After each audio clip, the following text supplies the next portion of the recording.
공 것이 없습니다.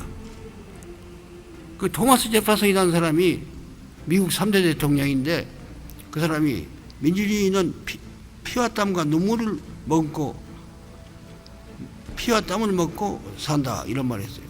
그것이 바로 우리나라에서 증명됐습니다. 얼마나 많은 사람이 죽었습니까? 광주에서, 전국 도처에서 그랬습니다. 나도 사형언도 받아가지고 집행 직전에 살았습니다. 감옥살이도 한 6년 만에 했습니다. 망명 연금 생활도 10년 이상 했습니다.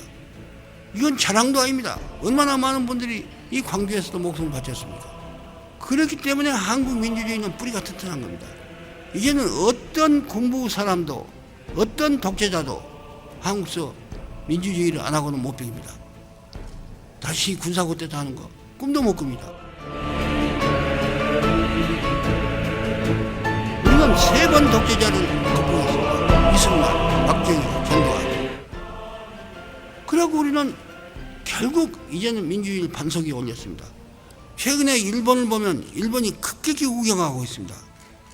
저거는 일본 사람들이 자기 손으로 민주주의를 안 했기 때문에 저런 겁니다.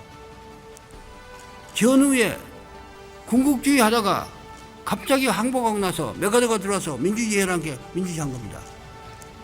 그래서 일본은 민주주의 주체 세력이 없습니다. 그러니까 과거 군국주의 시대의 세력이 다시 부활해 난 겁니다. 민주주의가 공것이 없다는 것을 일본을 볼 때 참으로 느끼게 됩니다.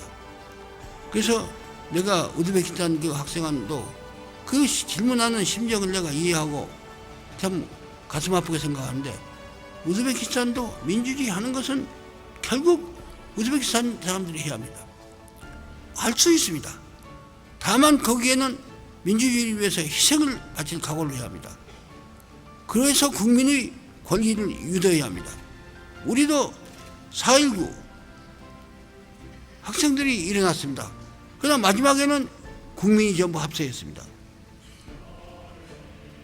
또 우리가 그 87년 민주항쟁 때도 결국은 처음에는 학생 정치인들이 했지만 나중에는 결국은 국민 전체가 참여했습니다.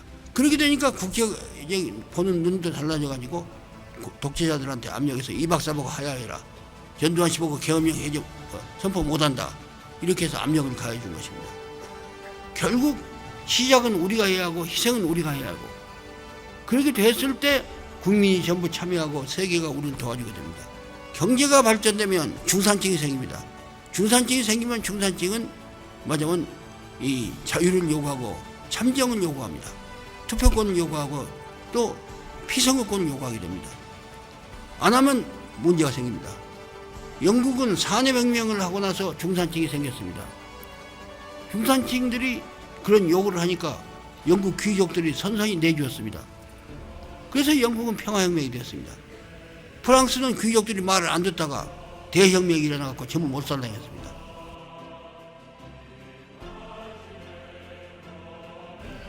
이거는 어디서든지 진리입니다. 그래서 민주주의는 공것이 없다는 거, 피와 땀과 눈물을 흘려야 한다는 거, 그래갖고 마침내 국민이 동조하게 만들어야 한다는 거, 그러면 민주주의는 성공한다는 거, 그렇게 해서 이룩한 민주주의는 결코 흔들림 없이 뿌리를 박을 수 있다는 거. 그러지 않고 외세나 우연에 의해서 민주주의를 하면 그런 것은 오래가지 못한다는 거.